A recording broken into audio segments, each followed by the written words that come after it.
Dit bring ons by vanmôre se woord. Ek weet julle is nie haastig nie. Ek is gewoonlik 'n ou wat 'n kort woordjie skryf, meer 'n teaching, want ek hou nie daarvan om te preek nie. Daar's predikers daar buitekant. Ek hou daarvan om 'n teaching te gee, want mense moet leer waaroor die woord van God gaan. Maar voor ek verder gaan, ek moet dit van my hart af kry. En dit is hierdie staaltjie wat hierdie oom my vertel het nou hier buitekant. Mense, ons dien 'n groot God.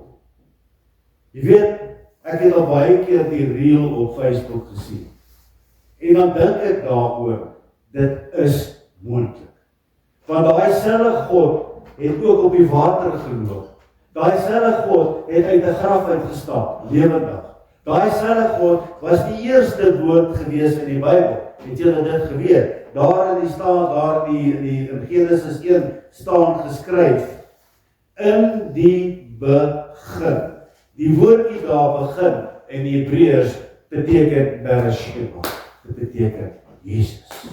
In die begin, Jesus was daar gewees.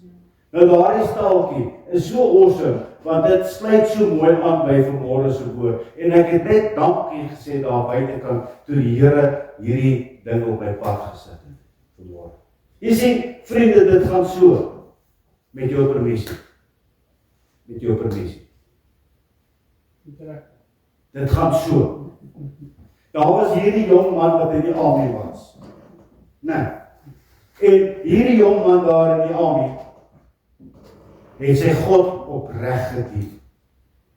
Hy wou nie eens 'n wapen gedra het. Hy het geweier om 'n wapen te dra. Want hy het gesê, my geloof sê ek mag nie dood nie. En hierdie mense het altyd gepoog om 'n bespotting te maak van hierdie ouetjie en sy God. En eendag staan die hele parade daar. En hulle sê vir die bevelvoerder, sê vir die ouetjie, gaan haal daardie lorry, soos wat ons het gekeer het ou Bedford sê. Gaan haal daai lorry en gaan park hom daar, gaan berg. En die ouetjie sê, hy kan nie, want hy het nog nooit in sy hande agter 'n steering gesit nie, hy het nog nooit geleer te stuur nie. En die bevelvoerder sê vir hom, laat jou God dan die Bedford ry. En hier gaan die ouetjie, en hy bid. En hy klim in hierdie Bedford, en hy staat hierdie Bedford, en hy ry om en hy gaan parkeer. En toe hy parkeer, toe val hierdie parade en hierdie bevelvoerder neer en hulle huil. Jy sien geliefdes, daai Bedford het nie 'n engine in gehad. En ons God is magtig om tot so wonderwerk te kan verrig. Hy bepaal ons paaie vir ons. Oomblik wanneer ons toegee, bepaal hy die pad waarop ons wandel. As jy laasweek geluister het, Jesus het gesê, ek is die weg, die waarheid en die lewe. Die weg, die pad self wat jy moet loop. Hy het nie 'n boodskapper gestuur om vir jou te sê wat 'n pad moet loop nie. Hy sê, ek is die pad self, loop op my. Amen. Bring ons by vanmôre se woord. Wedergebore kinders van God teenoor wêreldse kinders. As julle daai paar plakkaatjies sien wat ek gister gemaak het, sal julle gesien het daaronder staan mense, en aan die een kant staan gelowiges, en aan die ander kant staan ongelowiges. Het julle daai plakkaatjie gesien wat ek gemaak het? En dan daaronder het ek gesê, almal het dieselfde buitekant. Almal het dieselfde buitekant. Maar as wat in jou hart aangaan, wat die verskil is. Dis die groot ding. Here, die Bybel onderskei skerp tussen twee soorte mense op hierdie aarde. Hy sê daar is 'n duidelike onderskeid tussen wêreldse kinders wat lewe vir die natuur, lewe vir die vlees en hulle self aan die God van die wêreld onderwerp. Wie is hy? En wat se vorme kom hy? Hy kom in enige vorm. Jou plesier, jou lekkernye, enige vorm kom hy kom in enige vorm. Wat ons het daaroor gestaan en praat en prys die Here. Hy wil graag jou aandag aflei van die werklike God af. Jy sien, daar's 'n verskil om jou besig te hou met die dinge van God en die God van die dinge. Daar's 'n verskil daar. En dan is daar die wedergebore kinders van God. Diegene wat deur die Gees van God nuwe geboorte ervaar het, wat uit die water en die Gees gebore is en wat nou lewe in die koninkryk van God. Jy sien, geliefdes, die belangrikste ding wat ons nie moet vergeet nie. Sodra ons daai wedergeboorte deurgegaan het, lewe ons fokus vir iets anders. Maar laat ek nou nie vooruit maak nie. Maar ons fokus is op iets anders. Daarom staan daar in Johannes 1 vers 12 en 13 gesê, maar almal wat hom aangeneem het, het hy die mag gegee om kinders van God te word, aan die wat in sy naam glo, wat nie uit die bloed, nog uit die wil van die vlees, nog uit die wil van 'n man nie, maar uit God gebore is. Kerels, geliefdes, broers en susters, vriende, dis die onderskeid. Die wêreldse kind leef vir die vlees. Die wedergebore kind lewe vir die Gees. Dis die verskil. Die wêreldse kind soek die vervulling in die dinge van die wêreld. Weet jy, en ek het lank hieroor getalk. Ek hoor baie keer sê kinders van die Here vir my. As ek Saterdag gras sny, is daar niks lekkerder as 'n yskoue bier wat die water so afloop van daai bottel af. Dis wat kinders van die Here vir my sê. Dit is nie lekker nie. Daar's niks lekkerder in hierdie wêreld as daai koue water wat God gegee het. Daar's niks lekkerder.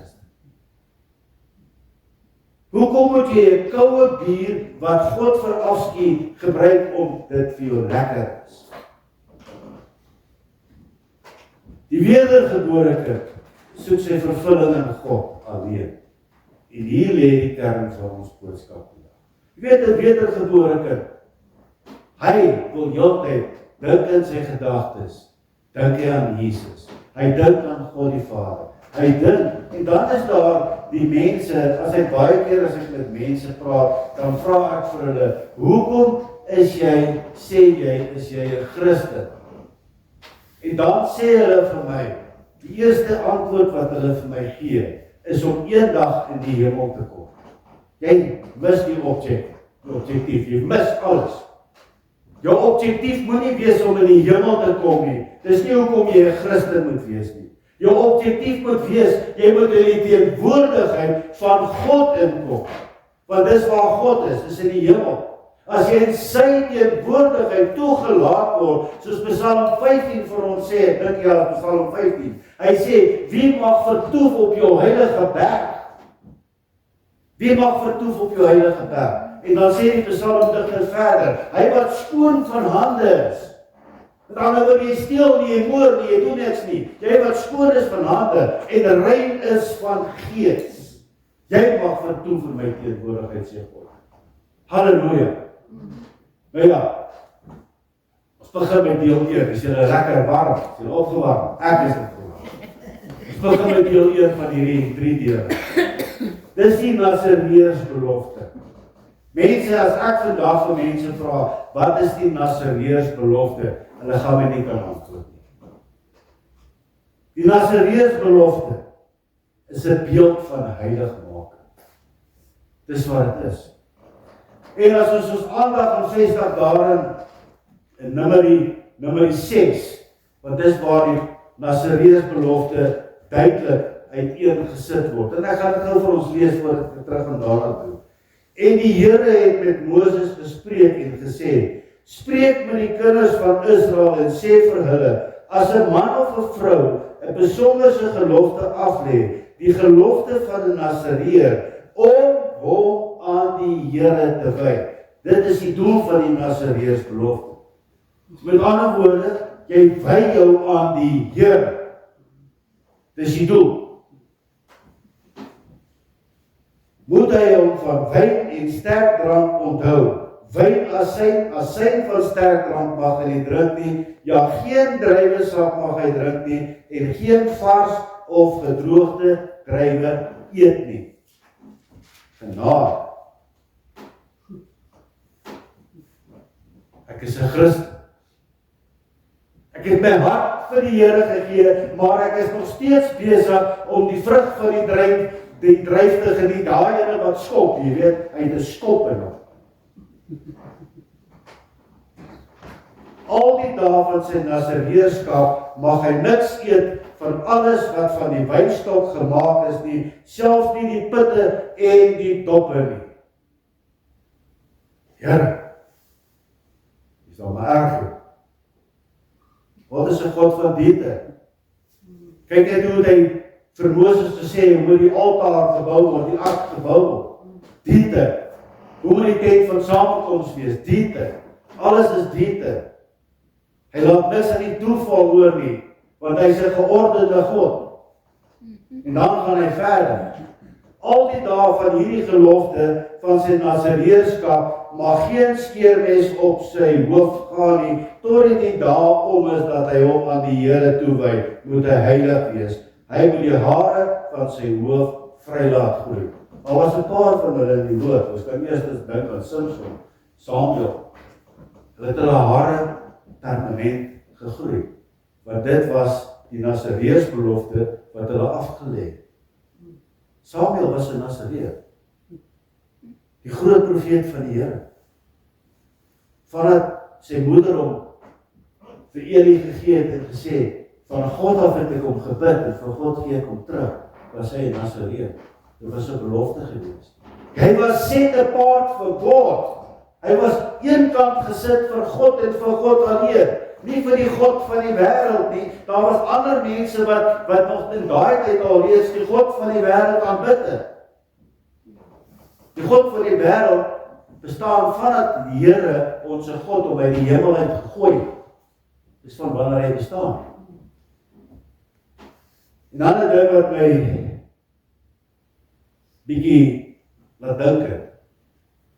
Aan sy vader of sy moeder, aan sy broer of suster, aan hulle mag hy hom nie verontreinig as hulle dood is.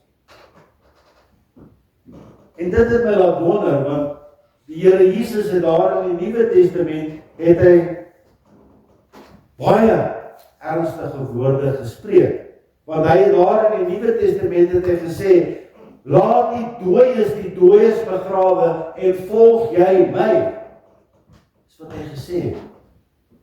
So wat het die Here Jesus eintlik daar gesê? Die dooies, wie is die dooies? Dooies kan ons nie dooies begrawe nie. Maar wie is die dooies? Bernd Diesel, ons kom daarby. En volg jy my? So jy is 'n Nasareër, jy is 'n Nasareër, volg jy my? Amen. Geliefdes,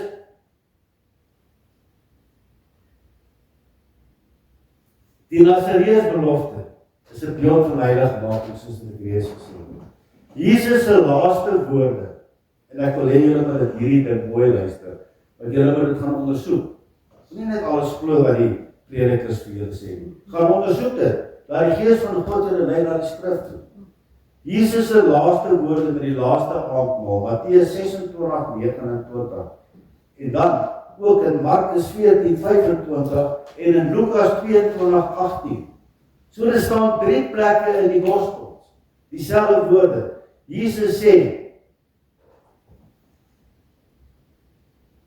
hy gaan 'n tydperk in van afsondering, want hy gaan van die vrug van die dryf nie weer eet, totdat hy weer kom saam met sy disippels en om die tafel sit. Dis ongelooflik. As ons kyk na die Nasareërsbeloftes wat die mens afgelê het, dit is vir 'n fiks tydperk gewees. Vir 'n tydperk, jy gaan na die Here en sê, Here, vir hierdie tydperk gaan ek my oorgee aan U vir 'n Nasareër. So vir daardie tydperk mag ek nie druiwe eet, mag ek my nie verontreinig nie, moet ek my hare laat groei. Jesus se tydperk is indefinite gewees. Is indefinite gewees. Hoekom het die Here gesê, ek gaan nie meer van die vrug eet, daar saam met sy disippels, totdat hy weer kom? Want hy het die voorbeeld gestel vir ons. Hy het die voorbeeld vir ons gestel. Daar het hy die Nasareërs belofte afgelê. Want hy het hom set apart. Hy het op een kant gesit vir God se werk. Hy het op een kant gesit vir God se werk. Hy het geweet, hy gaan terug na sy Vader toe. Hy kan nie met 'n onrein liggaam en 'n onrein gees na sy Vader toe gaan nie. Ons weet die Bybel sê vir ons, Jesus het op die aarde gewandel sonder sonde. Maar Jesus het vir ons die voorbeeld gestel, dis hoe julle moet reageer, om in my Vader se teenwoordigheid in te kom.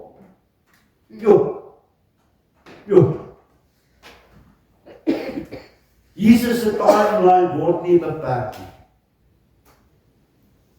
Aan die einde van sy tydperk sal hy saam met sy disippels, die Bybel sê nuwe disippels, nie net die 12, hy sal saam met sy nuwe disippels die maal geniet. En daar by hierdie wedding ceremonie, by hierdie trou ceremonie, daar, wie se troue? Wie se troue? Die lam se troue. Daar by die lam se troue, met Jesus se troue, met sy bruid, sy kerk, sy nuwe disippels, sal hy die vrug gebruik. Dis wat die woord vir ons. Het julle al gedink, hoekom hy dit gesê?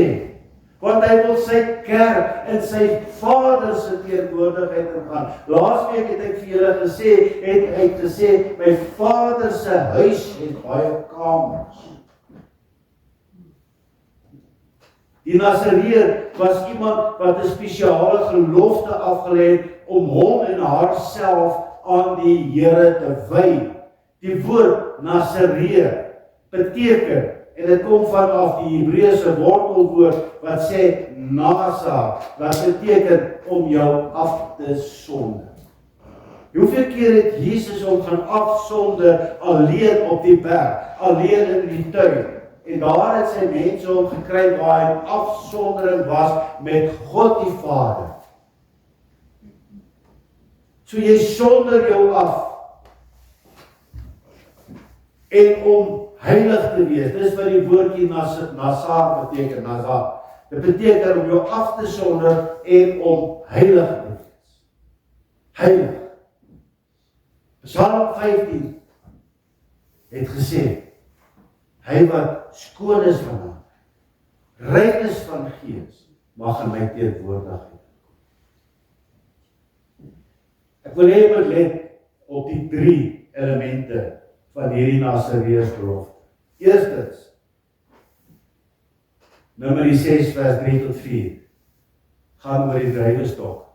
Niks wat van daar af kom, mag jy eet of drink. Geen vars of gedroogde druiwe. Baie mense gaan swaar kry.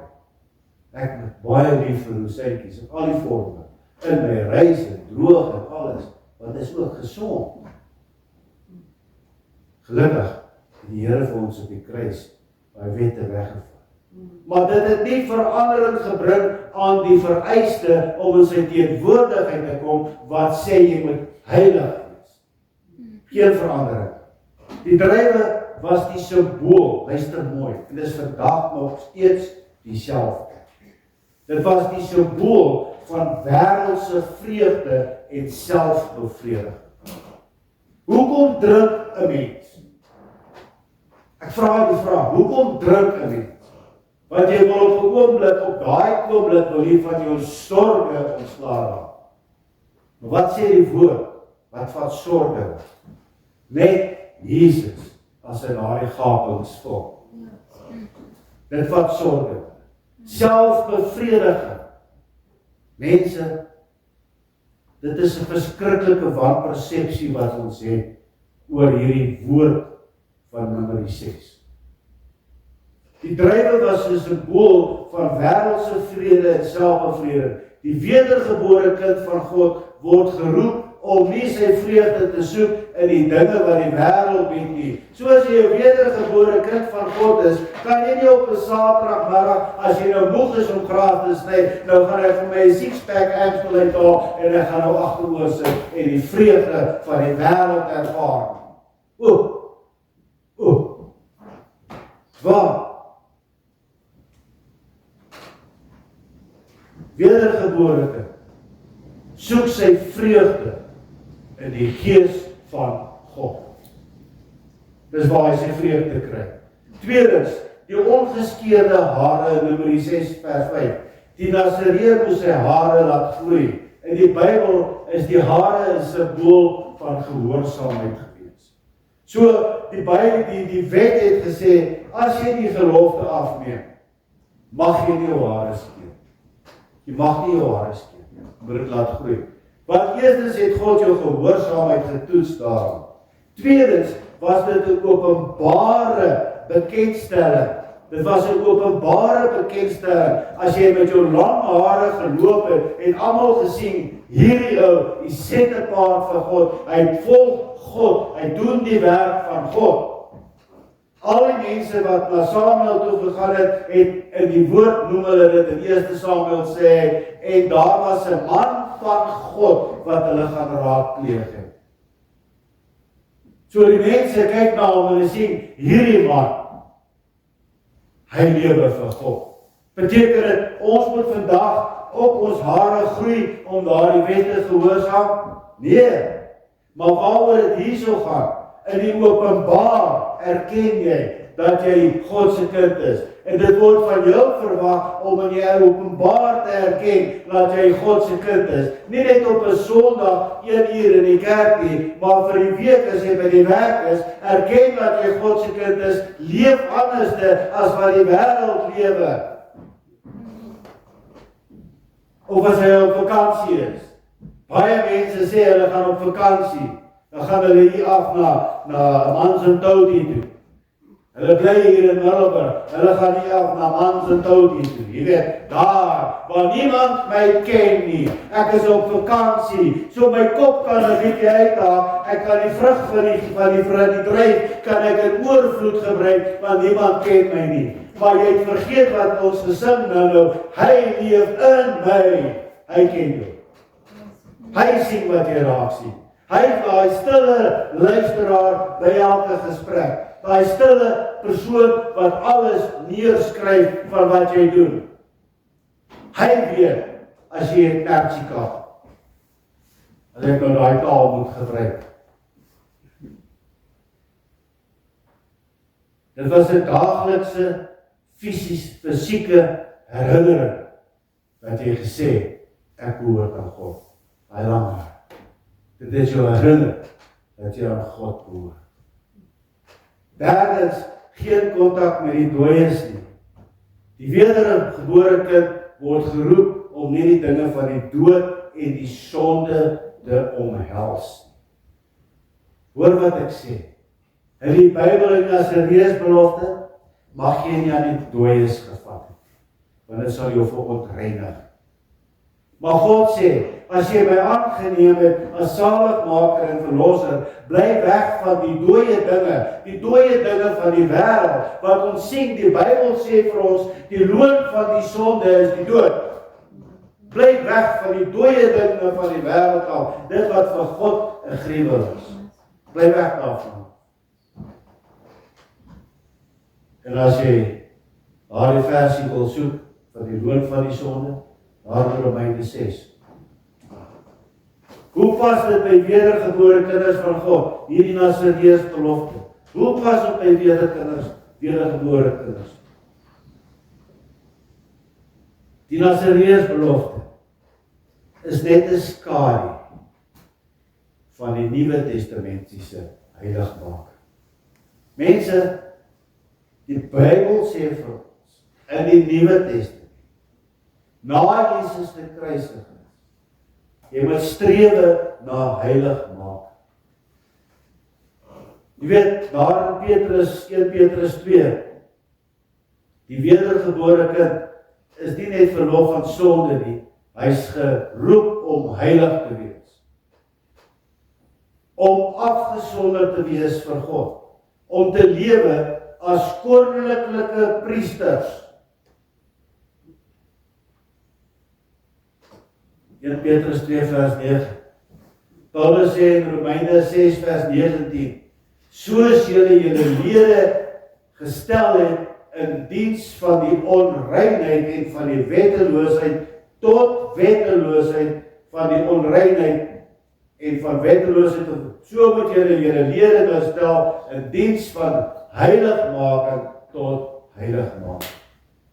So jy was eers 'n sondaar wat in die wêreld geleef het en jy het alles gedoen wat die wêreld bevredig het. God sê nou moet jy dit tot heiligmaking doen.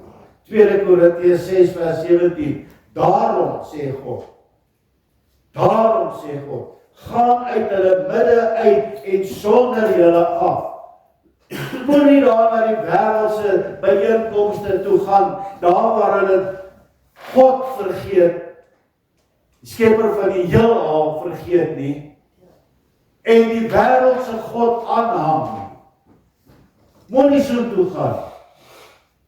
Hy sê, gaan uit julle midde uit en sonder julle af, sê die Here, en moenie aanraak wat onrein is nie. Moenie daai brandewyn aanraak wat onrein is nie.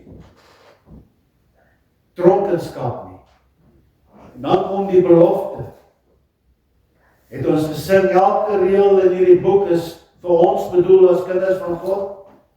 En dit is wat hierdie belofte wat God sê in 2 Korintiërs 6 vers 17 sê. En ek gaan net net so 'n bietjie terug gaan, dat die belofte net kan vloei. En moenie aanraak wat onrein is nie, en ek sal julle aanneem. En ek sal julle aanneem. Dus die Nasareërs belofte was vrywillig. Niemand het iemand gedwing om die Nasareërs belofte af te neem. Jy het besluit, jy gaan jou vir 'n tydperk gaan jou toewy aan God. En dan het jy die belofte afgelê. En jy het voor God heilig gelewe. Net so is heiligmaking nie op jou afgedwing nie. Dis 'n reaksie op God se genade. Dis wat dit is. Ons word nie gedwing om heilig te lewe nie. Maar ons verkies om heilig te lewe omdat ons God liefhet. Daarom kies ons om heilig te lewe. En dankbaar is vir sy verlossing. En daarom die belofte wat hy gegee het. En ek sal in dit bly. So as jy God liefhet en jy verander, en jy raak nie aan wat onrein is nie, het jy in werklikheid jouself gesette paard vir God. En hy kom woon in jou en hy sê, ek sal jou aanneem. Daarom het Jesus gesê, ek gee jou die mag om my kind te wees. Die tweede deel van hierdie gedeelte, ons het nou eers gesien wat lei tot dit, nou die tweede gedeelte is die heiligmaking. Hebreërs 12 vers 14. Volg die vrede na met almal en die heiligmaking, waar sonde niemand God gaan sien. Mense, dis nie 'n dreigement.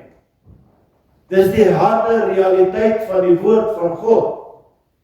Hy sê jy moet strewe na vrede met almal. Jy kan nie 'n kwaai vriendskap lewe met jou ex nie. Jy kan nie 'n kwaai vriendskap lewe met jou naaste buurvrou of buurman wat lawaai nie. Strewe na vrede met almal. En heilig waar sonde die God nie gaan sien. Thomas Brooks was 'n prediker in die 17de eeu gewees.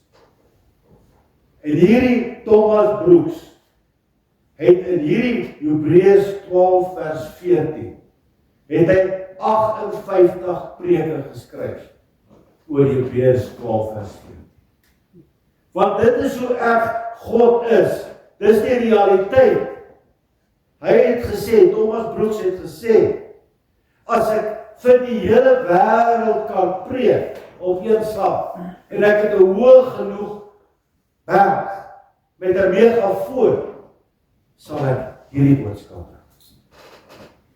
Want jy sien,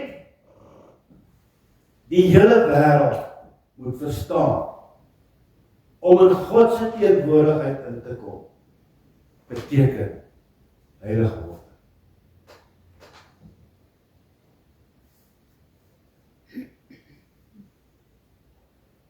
Het julle al mooi gedink wat beteken my woordjie sien? Sonder heiligmaking sal jy God nie sien. Dit beteken om die Here te aanskou in sy heerlikheid. Dis wat dit beteken. Om in sy teenwoordigheid te wees vir ewig, om die volheid van die hemelse vreugde te ervaar. Die begin het ek gesê. Meeste mense sê hulle wil in die hemel kom. Hier is die betekenis hoekom jy so toe moet gaan. Is om in God se teenwoordigheid te verkeer. Om God in sy heerlikheid te kan ervaar. Openbaring 22 vers 3 tot 4 beskryf dit. En hulle sal sy aangesig sien. Hulle sal sy aangesig sien. Wie? Hulle wat God toegelaat het by hom. En sy naam sal op hulle voorhoofde wees. En ek kan vir jou een ding vertel. Dis die hoogste eer en die hoogste geskenk wat jy van God af kan kry, wat hy toelaat dat jy in sy teenwoordigheid verkeer. Hy is 'n God wat nie kan verander nie. Hy kan nie die sonde in sy teenwoordigheid laat inkom nie. Hy kan. Hy het jou nog steeds lief as sondaar, maar hy kan nie laat jy daar inkom nie. Die skrif sê, sonder heiligmaking sal niemand dit ervaar nie. Die woord heiligmaking, ek wil hê julle moet luister mooi, is die Griekse woord wat hagiasmos beteken. Dis 'n verskillende woord. Dit verwys nie na die geregtigheid wat Christus vir ons gee deur ons geloof, ons regverdiging. Dit wys nie daarna toe.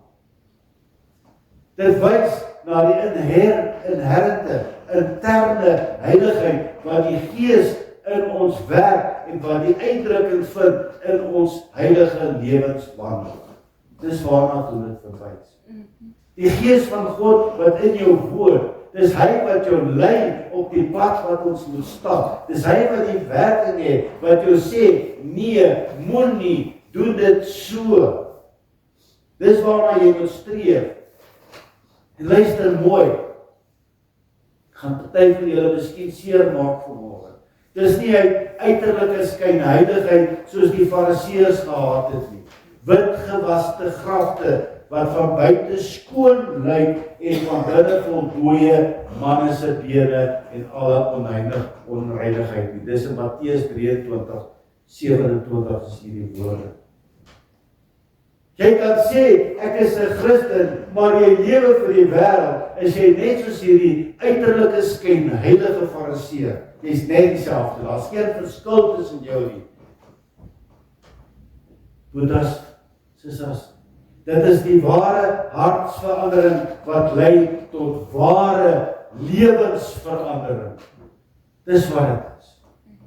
Hartsverandering wat lei na lewensverandering. Jou lewe verander in totaliteit. Nou gaan ek van julle seker baie kwaad. Want hierdie strewe na heiligmaking, dis 'n Christus gelykwoording. Julle mooi gehoor? om soos Jesus te word in hart en lewe.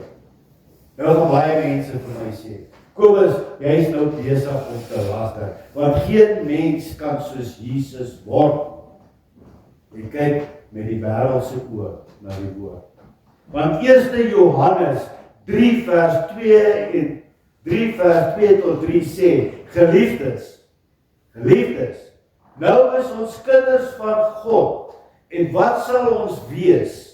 Luister, ons is nou kinders van God, ons is gelowige, wedergebore kinders van God, wat vanmôre hierso sit, en wat sal ons wees, is nog nie vir ons geopenbaar nie.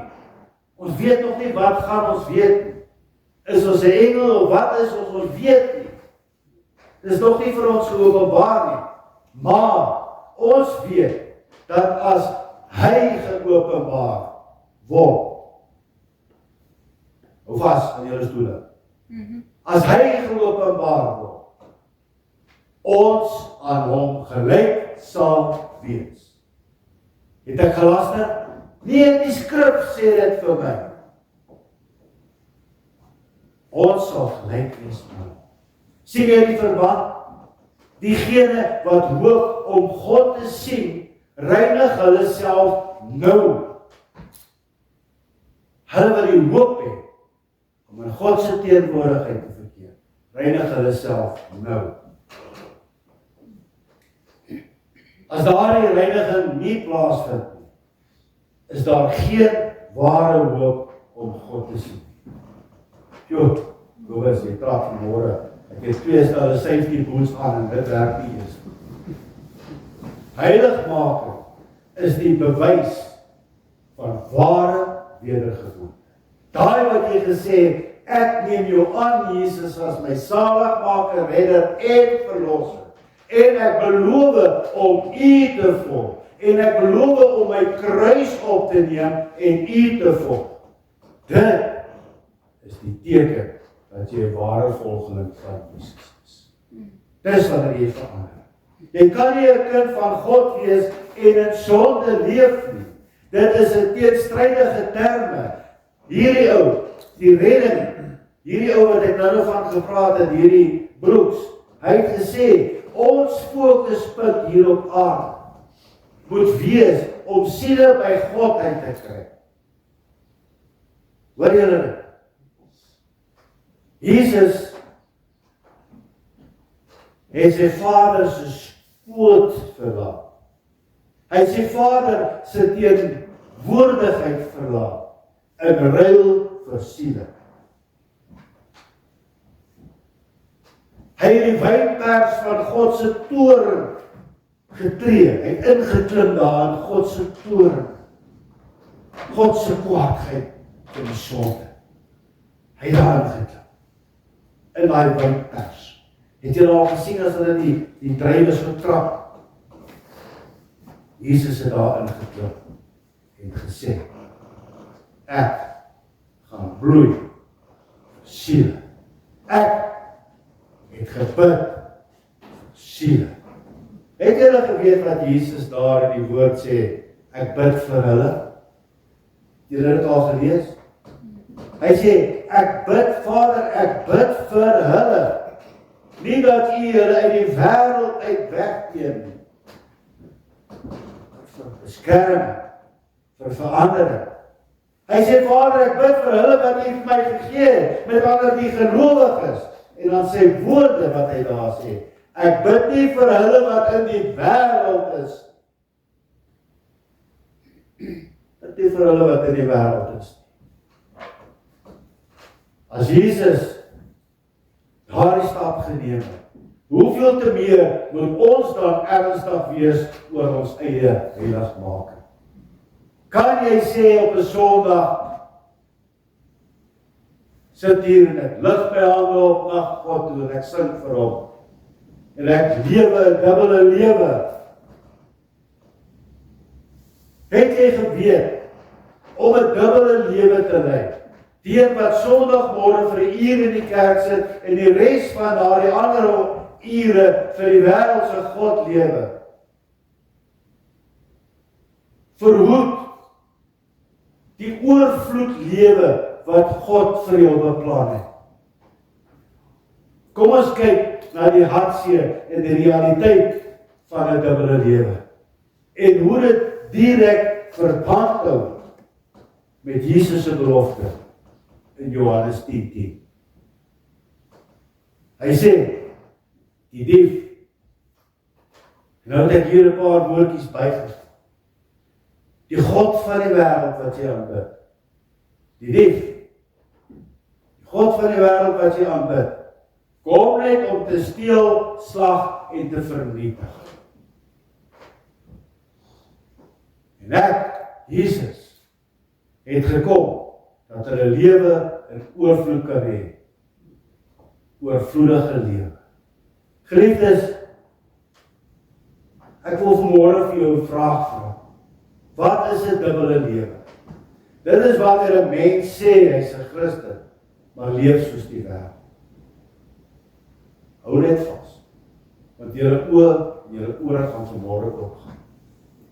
Dis wanneer jy daar op 'n Sondag jou hande lig in aanbidding, maar Maandag tot Saterdag leef jy niks verskillend soos die ongelowiges van die wêreld.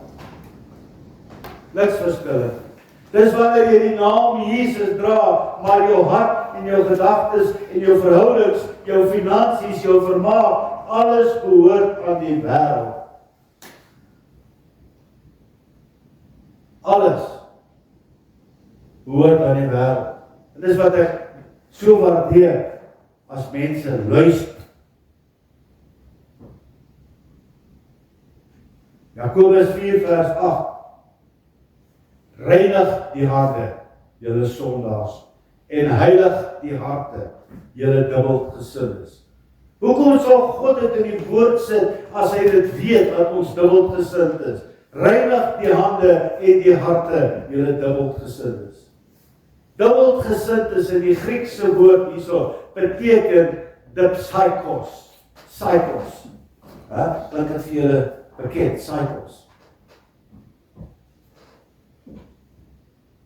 Dit beteken letterlik tweesielig.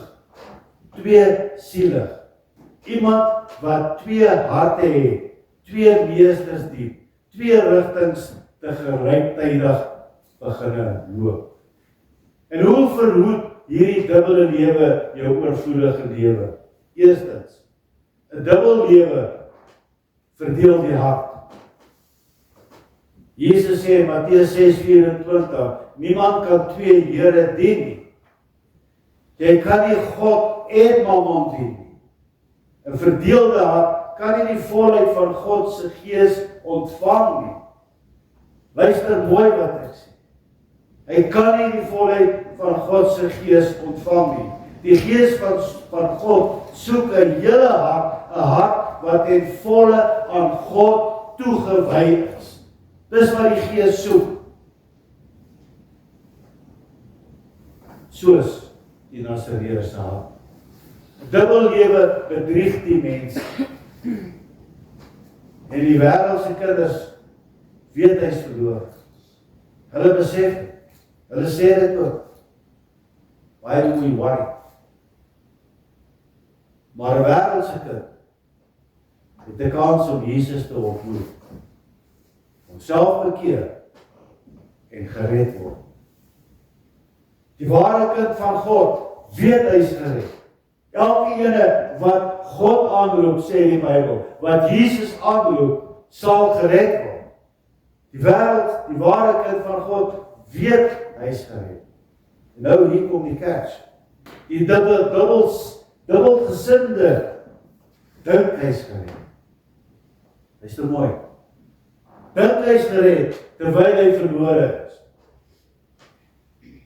Dis die mees gevaarlikste situasie waarin 'n persoon hom kan bevind. Sien, so 'n persoon sal selde erken dat hy 'n verkeerde lewe lei. Ek gaan op Sondag kerk toe. Ek gaan bid mos die lewe dag aan God op 'n Sondag. Hy sal nie erken dat hy 'n verkeerde lewe lei nie. Hy sal selfde wegbreek van sy wêreldse genot, want dit bly vir hom lekker. Dit bly vir hom lekker om teen God te rebelleer. Sondag gaan ek kerk toe, bely my sondes vir die uur, en dan is ek ons weer tjap, tot ek uit die kerk uitgaan en my eie dinge gaan doen. Maar daarom waarsku Jesus ons in Matteus 7 vers 22 tot 33. Baie sal in daai dag vir my sê, Here, Here, het ons nie in U naam geprofeteer en in U naam duiwels uitgedrywe en in U naam baie kragte gedoen nie. En dan sê Jesus, gaan weg, ek het jou nooit geken nie. Ek het jou nie geken nie. Want as jy oorgee aan God, moet jy 'n verhouding met Jesus Christus.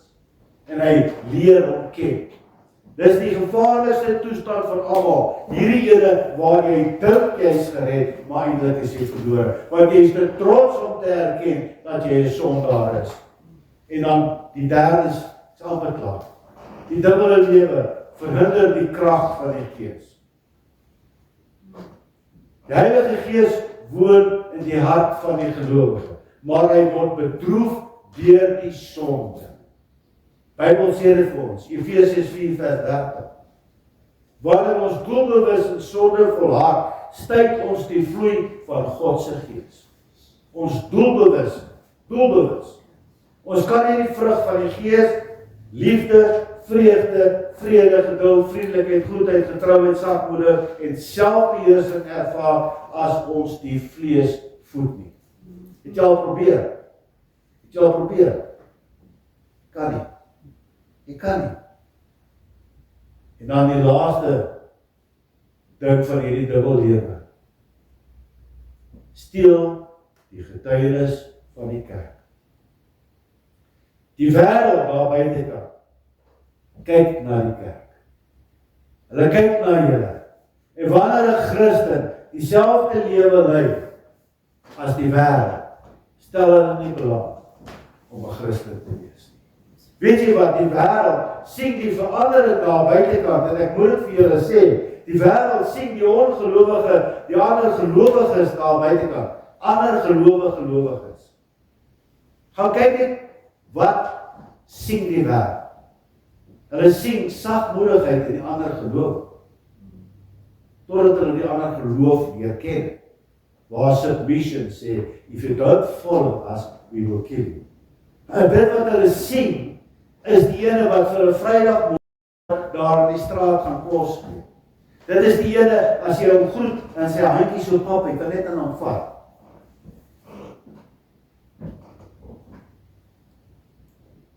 Waarom? Ek wil weghardloop, ek gril as ek in my hand vat. Steel die getuienis van die kerk. Wanneer 'n Christen dieselfde lewe lei as die ongelowige, het die wêreld geen rede om na die evangelie te luister. Paulus sê in Romeine 2 vers 24, die naam van God, Jesus, word gelaster.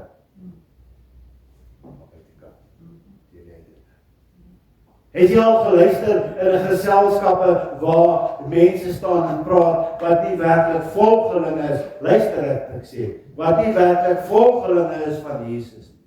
Elke tweede woord wat hulle spreek is Jesus Christ. En dan koppel hulle hom aan 'n ander woord. Wat sê die Bybel vir ons? Dis hoekom dit gebeur. En hier kom die kern. Die dubbele lewe is 'n direkte teenstander van die oorvloedige lewe wat God vir ons gee. En ek wil julle hierso reghelp. Hierdie oorvloed is nie die materiële dinge. Hierdie oorvloed is die geestelike oorvloed. Dis waaroor dit gaan.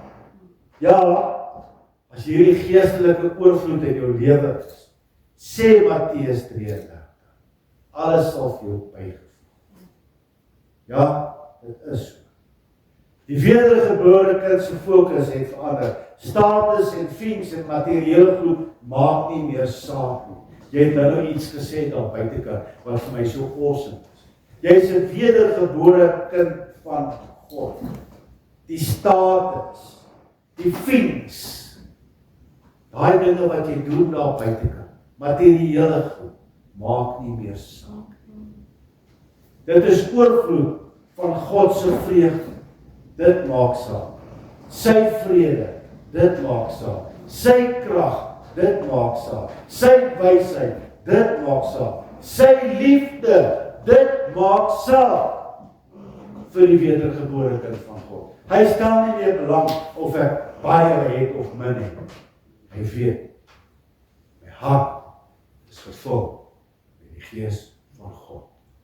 En hier gaan ek afsluit. Daar's nog, maar hier gaan ek afsluit. Want die boodskap wat God my gegee het die ore bereik wat dit moes bereik. Amen. Amen. Kom ons dank die Here. Liewe God en Hemelse Vader, ons kom vanmôre na U toe met 'n dankbare hart. Daar is niemand soos U nie, o Vader. Ons almagtige God. Vader, en ek wil vanmôre wil ek net hierdie behoefte uitspreek, Here, om te sê, my hart behoort aan U. En ek wil vir elke persoon wat hier teenwoordig is, dat hulle dieselfde kan uitspreek vanmôre en sê, my hart behoort aan U. Ek wil vanmôre sê, Here, vergewe my sondes, want ek het vele. En ek wil hê ook hierdie mense hierso moet dieselfde kan sê, Here, vergewe my. Ek wil vanmôre bid, Vader, dat ons in werklikheid die woord sal soek, die Gees van God sal toelaat om aan ons te werk, om te manifesteer. Laat ons werklik sal soek, Here, en strewe na daardie heiligmaking, daai heiligwording, wat U sê in die woord, waar sonder ons U nie gaan sien nie, waar sonder U ons gaan toelaat in U teenwoordigheid in die Here, U sê, ek gaan jou nie toelaat in my heiligheid in my heiligdom in. Daarom vra ek vanmôre, Vader, dat die Gees van God met ons sal werk, dat ons sal verander, om te strewe na daardie opregtheid, wat ons kan sê, Jesus in my, ek in hom. Amen. Amen. Toe.